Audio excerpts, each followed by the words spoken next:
Au début du confinement, j'avais le cœur qui s'accélérait, je me sentais en prison.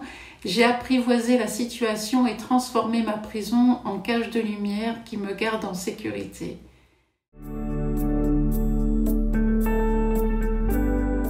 Il peut y avoir une sensation d'emprisonnement, d'être toujours entre quatre murs toute la journée, de ne pas avoir cette possibilité d'aller et venir à l'extérieur autant qu'on le voudrait. Cette sensation d'enfermement, on peut le transformer, et c'est très bien et très joliment dit, en quelque chose qui vous maintient finalement dans la sécurité. Ces quatre murs ne sont pas là pour vous enfermer, pour vous empêcher d'agir, mais pour vous protéger. Donc de regarder l'intérieur de sa maison, non pas comme un endroit restreint où vous allez être cloîtré, mais plutôt un espace où vous allez pouvoir vous épanouir tranquillement parce que vous y êtes en sécurité.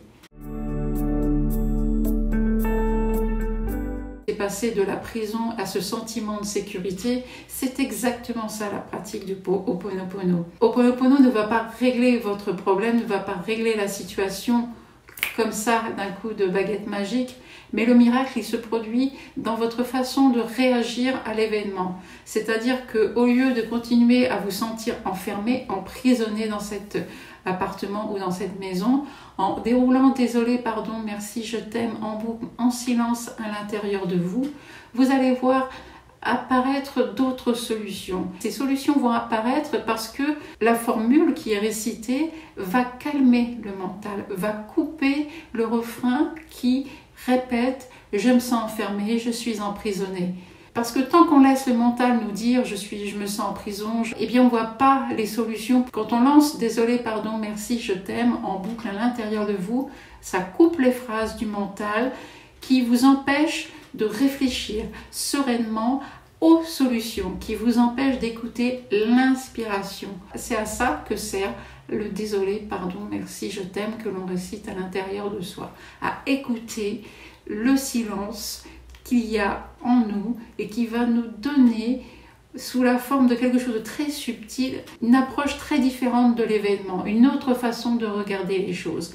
Parce qu'on a appris depuis tout petit, suite à des événements traumatisants ou simplement par expérience, à penser d'une certaine façon. Si je reste chez moi pendant plusieurs semaines, ça veut dire que je suis emprisonnée, enfermée. Donc ça, on l'a en soi. Il faut vraiment cette répétition avec la formule du Ho'oponopono pour se dégager de cette façon de penser, pour se dégager de notre histoire passée qui est la source de cette sensation d'emprisonnement. Parce qu'à l'origine de cette expérience, il y a une mémoire qui s'est installée et cette mémoire, eh bien, elle vous a servi de guide, elle vous a permis d'évoluer et de grandir. Alors cette mémoire, c'est peut-être d'être toujours chez soi fait que je vais être inactive, donc je ne vais pas bouger, donc je vais m'ennuyer. Il y a plein de mémoires qui sont attachées à ça. Et avec Ho'oponopono, l'avantage c'est qu'il n'y a pas besoin de connaître la mémoire qui est nettoyée. Il n'y a pas besoin de savoir ce qui a permis à la mémoire de naître. Ce qui est important, c'est de vous en délester aujourd'hui, de façon à vivre au mieux la situation dans laquelle nous sommes actuellement. Et ça, c'est valable pas seulement pendant le confinement, c'est valable toute notre vie au quotidien.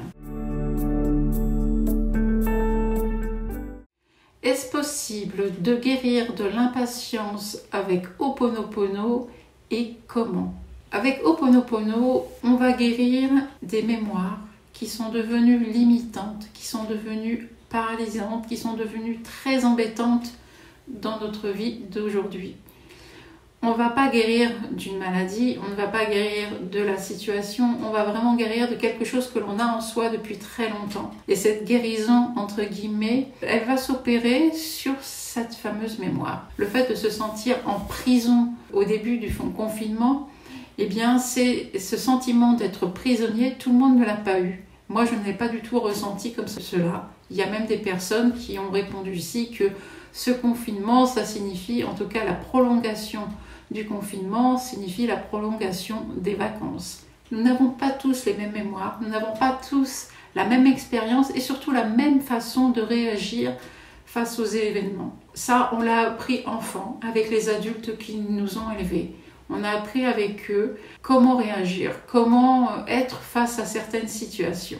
La guérison, elle ne va pas se faire sur l'impatience en elle-même, elle va se faire sur la source, sur l'origine de votre impatience. En tout cas, ce qui vous met dans ces sentiments de mal-être par rapport à l'impatience et qui vous met dans l'impatience. On vit tous des moments où on est patient et à d'autres moments beaucoup moins, on est impatient.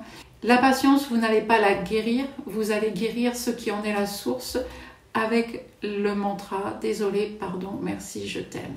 Vous allez guérir de la mémoire qui vous met dans cette situation. Mais n'attendez rien d'autre que cette guérison intérieure qui va prendre des formes vraiment multiples. C'est pas parce que vous allez réciter Ho'oponopono, désolé, pardon, merci, je t'aime, que d'un seul coup vous allez être en joie, heureuse, tout va bien se passer, sentiment de plénitude, de sérénitude. Non, c'est pas comme ça que ça fonctionne.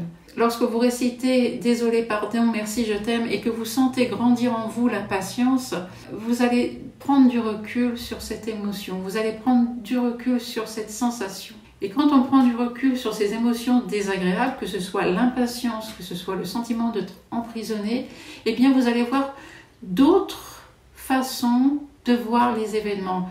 Il y a d'autres choses qui vont se dégager, mais tant qu'on est la tête prise par ces émotions, on ne peut pas voir. On ne peut pas sentir, deviner ce qui peut se passer autrement. On a appris à réagir depuis tout petit d'une seule façon. Donc il faut apprendre aujourd'hui que vous êtes grand, que vous êtes des adultes, vous avez la possibilité de vous libérer de ce schéma que vous avez depuis enfant en utilisant les 4 mots « Désolé, pardon, merci, je t'aime » qui sont vraiment la première étape pour passer à cette libération intérieure. Et ensuite, vous allez observer ce qui se passe en vous. Vous n'allez pas regarder ce qui se passe à l'extérieur, comment les gens réagissent, mais simplement en vous. Qu'est-ce qui peut vous apaiser par rapport à cette impatience? Est-ce que vous êtes impatient de sortir? Est-ce que vous êtes impatient de voir certaines personnes? Est-ce que vous êtes impatient de quoi?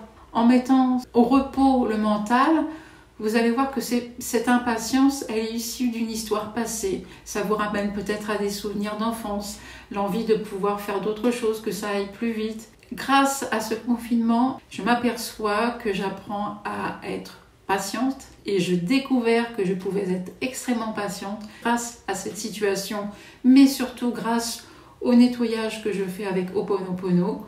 Là, les peurs du mental sont balayées et je laisse apparaître ces trésors de patience. J'ai découvert aussi la persévérance parce que la situation nous demande de continuer chaque jour à être vigilant. Et cette vigilance, eh bien, demande de l'assiduité. C'est une qualité, c'est une capacité que l'on a tous, mais que l'on découvre dans des situations bien particulières, et celle-ci en est une. Donc c'est le moment de se découvrir, de se révéler, de se découvrir grâce à cette situation. Et Ho'oponopono vous aide à nettoyer les émotions désagréables pour découvrir les trésors qui sont cachés en vous.